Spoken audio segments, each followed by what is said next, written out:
Greetings, everyone. This is Payman Lorenzo, the host of the Leaders World podcast. Today, I have one of my absolutely best favorite human beings, favorite friend that I met to my podcast over the last few months, my wonderful friends, and now fellow contributor of my volume number 2 of Leaders with a Heart, which will launch on the 25th of January of 2024. Super excited. Can't wait to read her chapter. My wonderful friend, Leslie Sloan.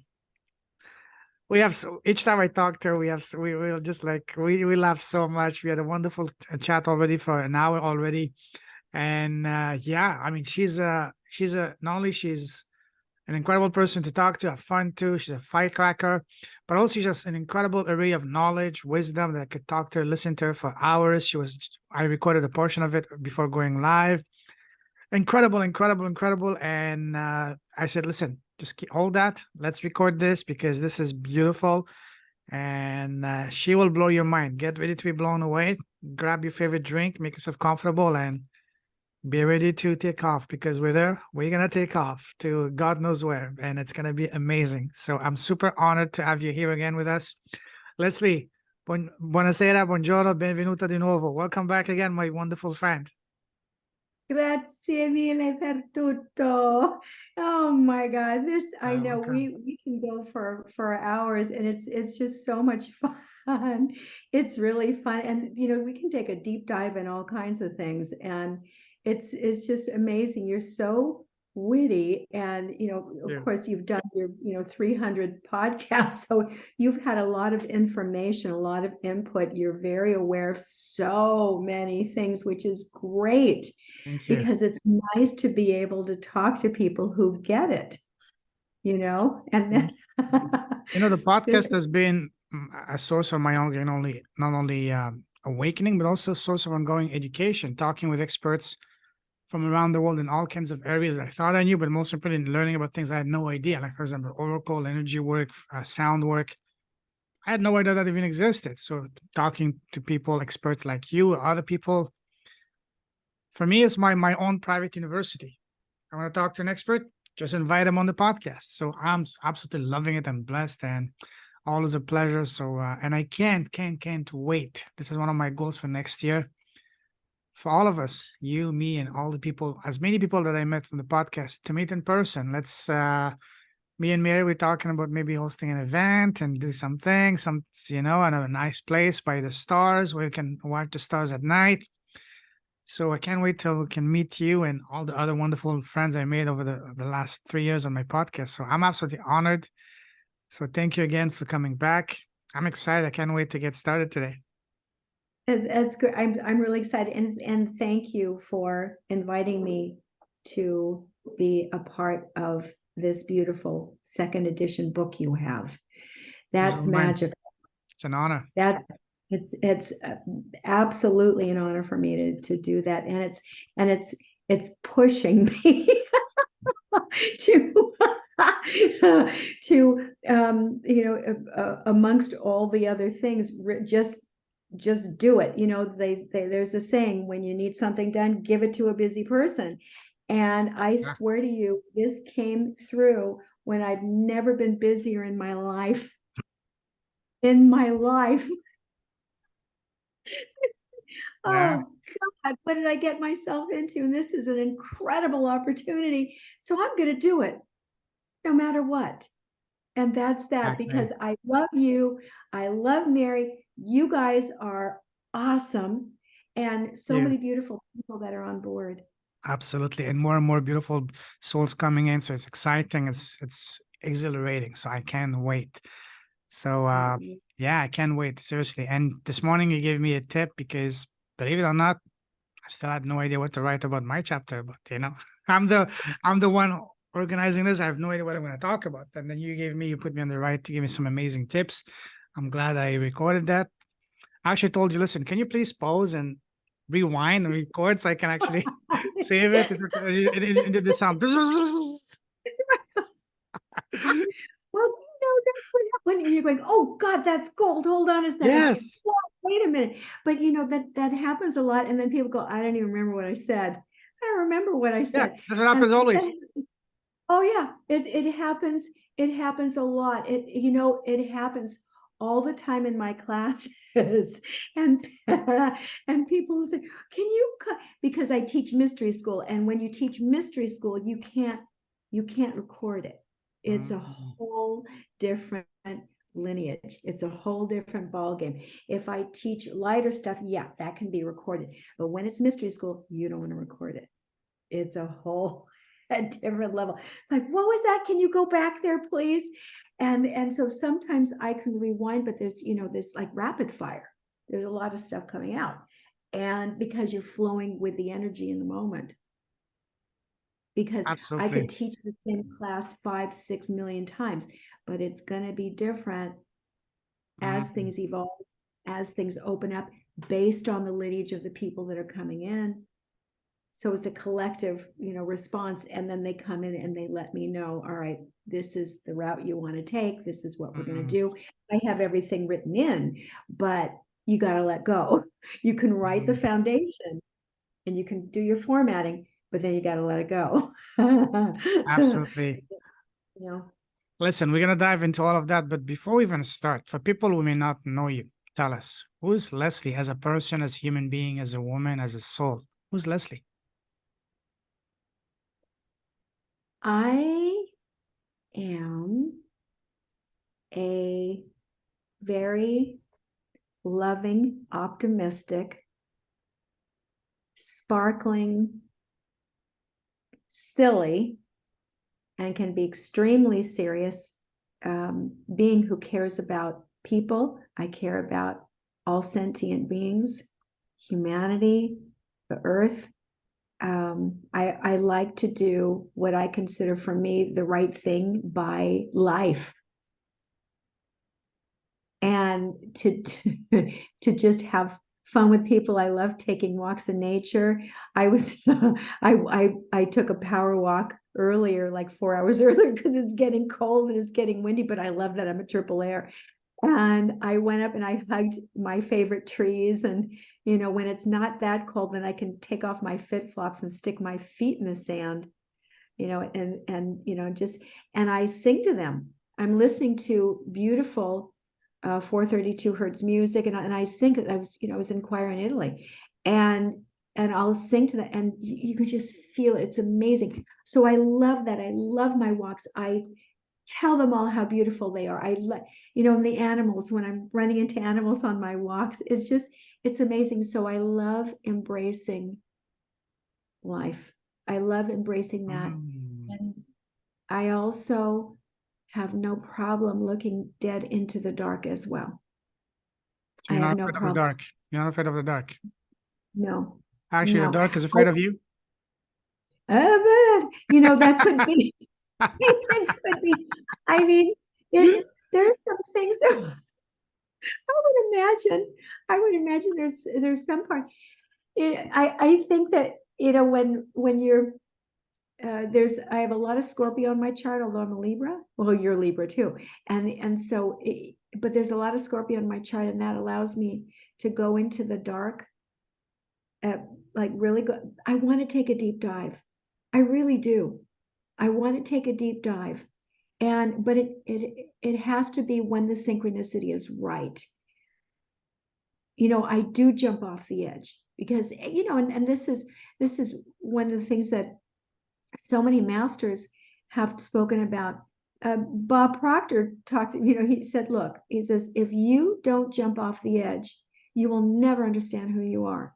And this is exactly it. It's kind of, going with that and being a little bit adventurous, pushing outside of your boundaries and see, because we're here to evolve. So I'm here to do that. I think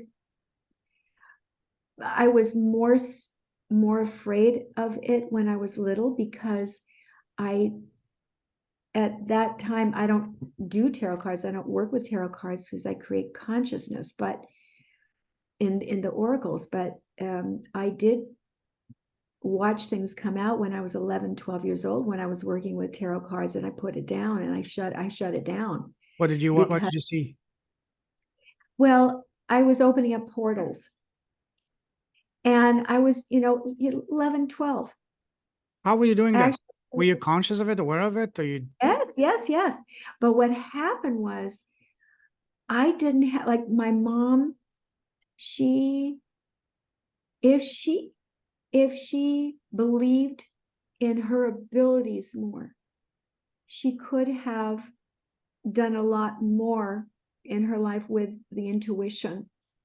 But she handed me the Edgar Cayce books when I was 11, because I had already started showing my abilities when I was 3 and 4. And I started talking about it when I was 5. And I said, don't put me in church and don't put me in temple, because that's not where God is. And then they said they knew they were in trouble after that one. And then I started to manifest mandalas, which are, some of these symbols are on the hieroglyphs in Egypt.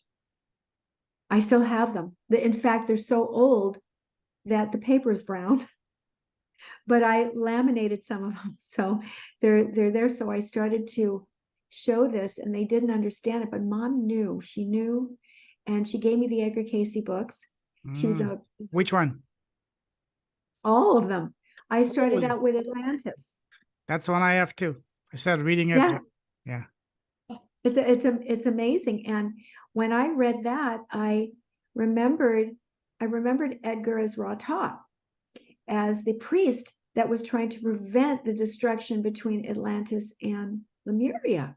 Of course, it didn't work, and he had to come back again. But I remember him. I was an Atlantean. So it was where I was telling you, I'm Anunnaki. But when you're looking at that, you can't come into the United States and say all white people are bad or all Mexican people are bad. You can't say that about a race that is outer worldly either. I had a very dear friend of mine who actually got into color metaphysics. She was in my color therapy class because her son is autistic. Now, she went to Pacifica, which is a very well-known school here for psychology and psychiatry. Well, no, really psychology, more natural form, alternative. And she, at one point, I invited her. I had these yearly Christmas parties. Amazing, really fun, loved to decorate. Of course, it was all Italian Renaissance, the whole thing. I know, gorgeous and incredibile. And stupendo, sì. Yeah, stupendo. And so she was at the door. She knocked at the door, and I said, "Come on in." And she's a tiny little thing, and she says, "I don't want to come in." I said, "Why?" She says, "Because you're all Atlanteans." And I said, "I promise you, in this life, we're not going to kill you." And I said, "We didn't do that anyway." She's a Lemurian? She was Lemurian. Well, now my friend Miracle, he's Lemurian. He was also, he's part of the Syrian galaxy, but he's Lemurian. A lot of my friends who are island dwellers, they go in between Bali, Hawaii, and Mount Shasta. And so this is most definitely the Lemurian seeded beings, for sure. There's no question about that. And there's a different energy with them. There's a much different energy. They are seagoing. They are more attuned to the island energies. They are more attuned to the fish and the language of the fish. Wow. You have mermen, mermaids. Birdmen. So there's wow. Yes. And they are alive, and they are real. They are real. They're not pretty like what they are depicted. But they do exist. Where do they live? Well, they live outside of islands. Any island, remote areas that you will not find, filled with tourism.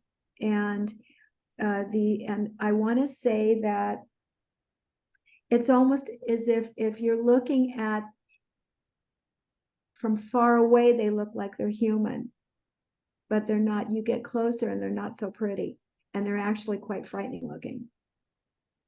And I want to say it's almost as if their hair is almost like seaweed. It's like, it's like seaweed, but their faces are rather not so pretty. And they squeak. They actually make high-pitched, high-frequency noises. And they do have scales on their bodies. Like a They fish. do. Wow, okay. Mm-hmm. They do.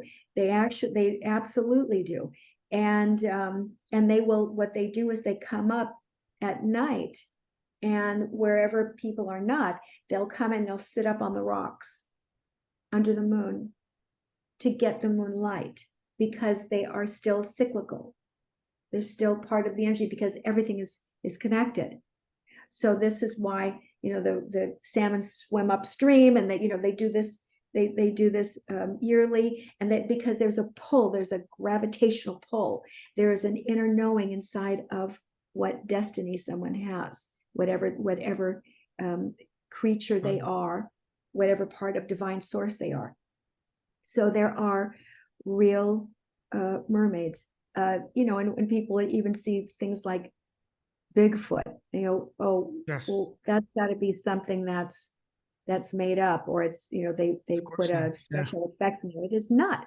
They're coming through different dimensions. So the island dwellers, they are indigenous, right, to these, like, the Aborigines and all that. So you have these indigenous tribes that came through, and they were broken up into different races, because we've all been genetically modified, right? So this is all part of it. And our strands have been put to sleep that help us remember, because that would be difficult to have us come through and remember everything. That would be, number one, boring. And number two, we wouldn't evolve. And we wouldn't evolve, like, this is why we have evil as opposed to good. It was just invented. It was invented so that we could move beyond it. We have to be able to access our light and move beyond that, and learn how to do that. So we have a lot of different energies. We can't generalize. We can't do that. I mean, people can, but it's better not to. So yes, when people say, yes, I'm Anunnaki, or yes, I'm an ancient Egyptian, or yes, I'm African, or whatever it is, that's part of the lineage. This is a real lineage. This is a real ancient lineage that goes way, way, way, way, way, way back in the stars, hundreds of millions of years ago. And you can't fault someone, like when and we know this happened. This has happened in history. Well, your grandfather did this, this, this, and this, so therefore we're going to punish you. I had nothing to do with it. So why are you doing that? So it's fascinating to me to see people not owning up to who they are, because they're afraid of what other people are going to think. And if I say I'm Anunnaki, yeah, I'm a gold being. I'm a gold. Yeah, absolutely, I'm gold. But I'm not here to hurt people. I'm doing just the opposite. See, so many questions come to mind. I mean, just with what you just said here, so many questions, so many directions. But first and foremost, how did you find out or realize that you're an Anunnaki? And when? Was it a specific moment that you felt it in you? Was it like a culmination, progression that made you come to that? Especially when you said when you were 10, 11, you were opening portals. How are you doing that? First of all, how and when did you realize that you were an Anunnaki? It probably happened when I was 30. Okay. Around 30 years old. And this is, the stone statues. I told you that I got pictures actually, and stone statues for my bookcase, for all of my mystical books and everything that I've studied, and all that, and all the courses I'd taken, and the certifications I'd taken. And Edgar Casey, of course, being on the top, but these were stone pieces. They were about, 20 pounds each. And they had the faces of the Anunnaki with the griffins, with the bodies, the lion body with the wings. And I just loved them. When I saw them, I went, oh my God, I have to have these. Then I got a picture of one of the generals, Assurbanipal, and with a beautiful braided beard. And I went, oh God, what is this? And Babylon, and from many, many moons ago, that what is going on? And then I knew that I was Atlantean when I read Edgar Casey's book on Atlantis and all the things that went on there and his readings that he did on people. And I thought, but I'm not part of the negative Atlantis. I'm part of the positive Atlantis, where we were programming the crystals and working with them to help people heal in different temples. That we did the same thing in Egypt, and so I remembered that. But it was in this last year that it really clicked, because, and I was holding it back because there was so much negativity around it. So much negativity around the Anunnaki. Yeah, they made a boo-boo. They were trying to save their planet. They were trying to save their race. We would do the same. And who wouldn't do that if you're going to try to save your people, try to save your planet? And they came here and they genetically modified things, which is, they weren't supposed to do that. And most of them were sent back, but the rest of them were left here to then deal with the mess of the people that had been genetically modified. They had to teach them how to walk, talk, and to live and to survive, because they were like toddlers in diapers. And and it's like when you're modified and you don't know where you are and you don't know how you became, you don't know anything. So they had to teach them. They had to teach who we have become. And so, yeah, they made a boo-boo. I know that it was interesting. You're familiar with Bashar, Daryl? Yes, Anka? yes. Okay. So Daryl and his wife were neighbors of mine when I was living in Woodland Hills. Now I met Daryl in 1985, and I went to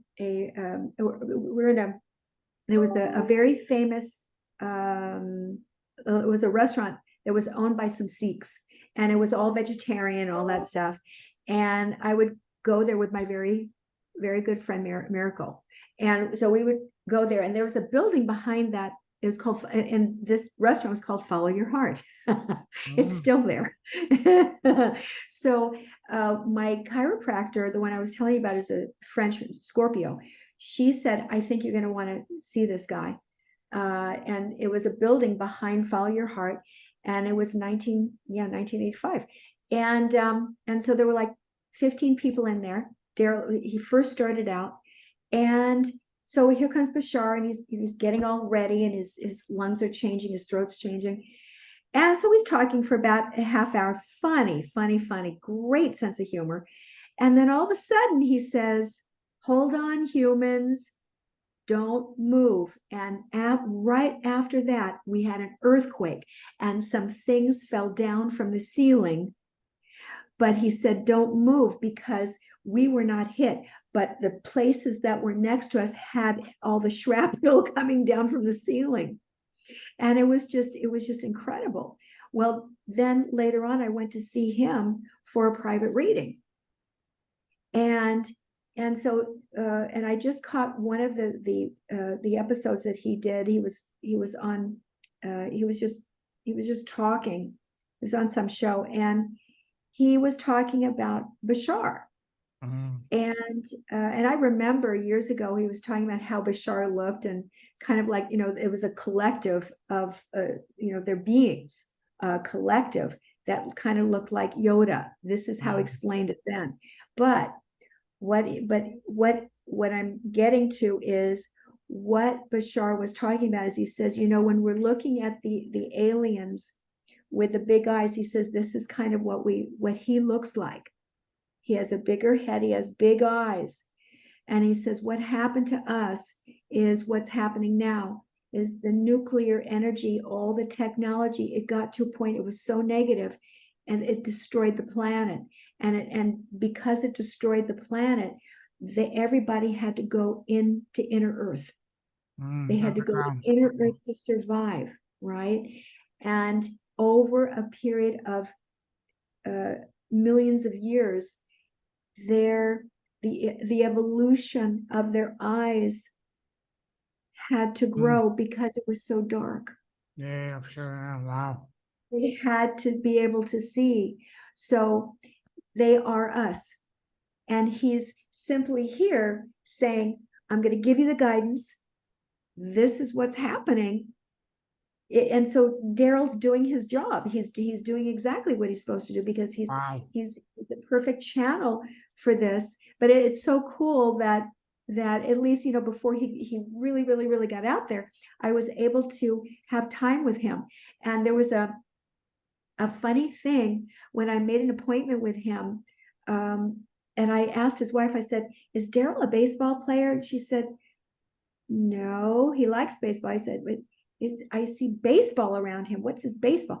So I get to their house, and she opens up the door. Right behind her in the hallway on a table is a baseball in a glass, enclosed. He enclosed it in glass. I think it was of the Jets. Everybody had signed it. It's from the state that he was born in. And he went to the baseball game and he caught it, and everybody signed it. Wow. And I told him, and before he brought me into his office, I said, that's why I kept asking about baseball. There's some kind of connection there with you with baseball. He says, you're good. Wow. So we're looking at like the evolution of things, and the necessity to be open and to listen with a heart, to really understand that, the vibration that we choose has to be of the heart. This is why these the first oracles that I ever created in 2004, these are heart shaped. Wow. I had to look all over the globe for these. Wow. And then I put the first multi-dimensional symbol on it, which has codes that are inside of us on it. And people feel these. You can, you shake them up and you spray them, but there are ancient oils in here. And the colors that I make these with can be found in the Smithsonian Institute from the 11th century. These aren't chemical. This is the real alchemy. Wow. And so it's heart. This is heart. This is about love.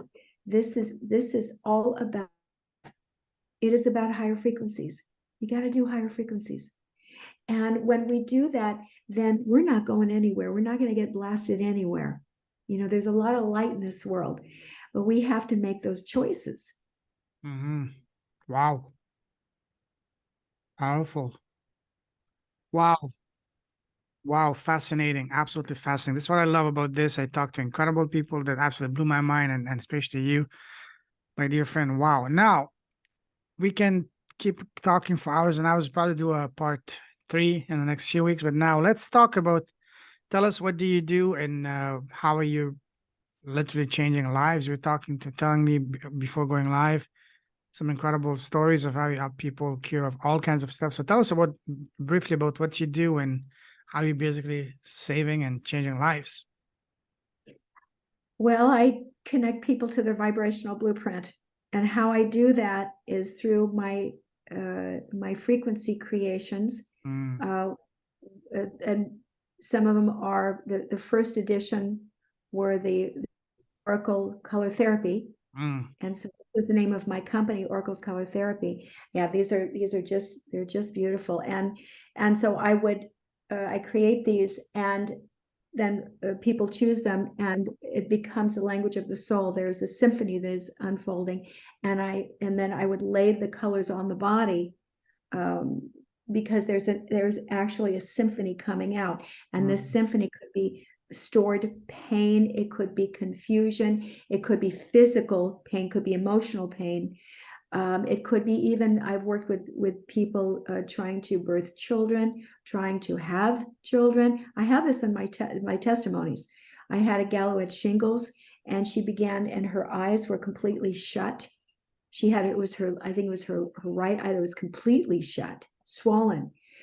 And there was something that came out in her session. And when you have a truth come out that is from you, that is your choosing. So I'm not choosing anything from anybody. They choose everything by themselves, because there's a lineage of language that is coming out to say, this is the guidance from your soul. This is direct guidance, resolution of what's happening. So when I worked with her, all of a sudden at the end of her session, her eye was half open. It was half open. It didn't hurt. It didn't hurt her. By the time she flew back to Spain, within a week, it had healed, because she then took action on something that came out in her session. Wow.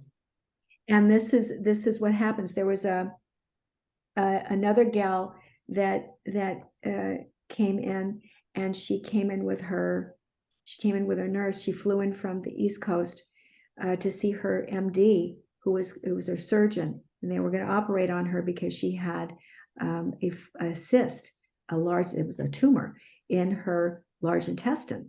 And so her nurse brought her over, and she was choosing her colors, and one of them had her lay the oracles wherever she wanted to lay them. Put Michael on her stomach, yellow. This is part of the earth energy. It's solar plexus, and it's large and small intestine, and the colon. And so about 20 minutes into the session, she jackknifed on the table, and she went, ugh! And then she said, someone has their fist in my intestines, and it feels like they're pulling something out. And her nurse was like, whoa, well, I'm used to this stuff happening. So she lays back down, and then she just went to sleep. And I kept doing things. It was an hour session. And then afterwards, she took her color with her. And the next day, I texted her and I said, how are you doing? What did the doctor say? And she said, you're not going to believe this, but he sent me home with antibiotics. Whatever it was is gone. Wow. Hallelujah. And they flew back to New York. And this happens on Zooms as well in a different way, because I'm bringing in these they're sacred geometries. These are codes that are in the universe, that are the elemental fundamental design of the universe, which is us. It's in us now. Scientifically, this has been proven. I had another gal that was brought to me from Cedars-Sinai out here in LA. And I had my townhome in Woodland Hills at the time, which is when I was neighbors with Daryl and his wife. And so she had her nurse or her caretaker come with her, and a very built friend of hers, and they all flew in from Hawaii. They're all at Miriam. And this guy who he would hold her oxygen tank, because those are pretty heavy. They're like 50 plus pounds. They're huge. And she had stage 4 lung cancer. She couldn't breathe. She couldn't lay down flat. And I only have, my healing table is flat. So when she came in for a session, she's a tiny little thing, and he had to sit behind her. We put a pillow there, and he sat behind her and to prop her up, because she could not lay down. She couldn't be without her mask. So she chose her colors, and I gave her reading. And then I started laying the colors on her and doing the work with the cards. And within 5 minutes, and Haumea will vouch for this one. She does healing work. That's why she started studying oracles, is within 5 minutes, she was trying to pull it off of her face, and she was hitting her friend behind her. Shut it off. Shut it off. Wow. So he helped her pull the mask off, and he shut down the oxygen tank. Oof. And she just breathed. She took in a deep breath and she just breathed. And meanwhile, because I can feel when I'm working with these, or when I'm working with the Oracle healing cards, let me pull those out. I didn't Yes, pull please. them Yes, out. yes, yes. So when the oracles are chosen, and here there's when I'm holding, let's say I'm holding two of them that are chosen. And what'll happen is, so these are labeled with the bottles, whether it's on Zoom or they're in person, there is a lineage and a vibration that happens between the two of them. So you're going to have a laser going through these guides that are coming through these particular color rays, will come through and guide me. So what happened was, and I can have, which is what happened today too. I can have a bottle and an oracle, but they communicate all the time because they're one and the same. So what happened was, it felt like a 30-mile-an-hour wind. Now this is when it gets very intense, and this is when they feel it. Well, she got knocked out. Oof. She went to sleep. That was that. About 25 minutes later, it was done. And I gently brought her out of it. And she was still sitting up because he was behind her. And she opened up her eyes, and tears were coming out of her eyes.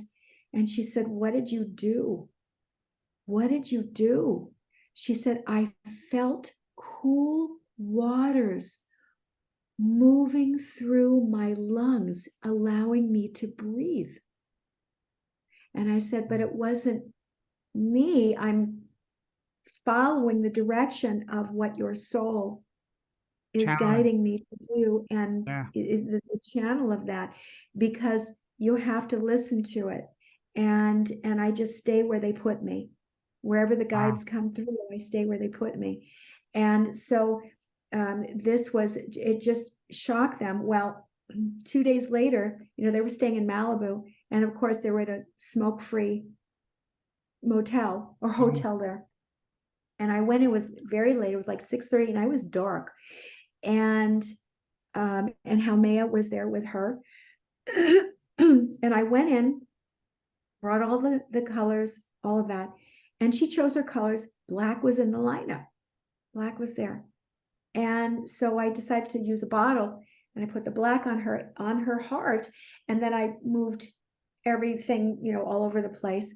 And within, she's laying on the bed, and within a few minutes, I started smelling smoke. I thought, what is going on? I got really angry. I actually got really pissed off, because I thought, wait a minute, this is a no smoking location. I don't smoke. I don't want to be around anybody who's smoking. And I thought, wait a minute, it's Friday night.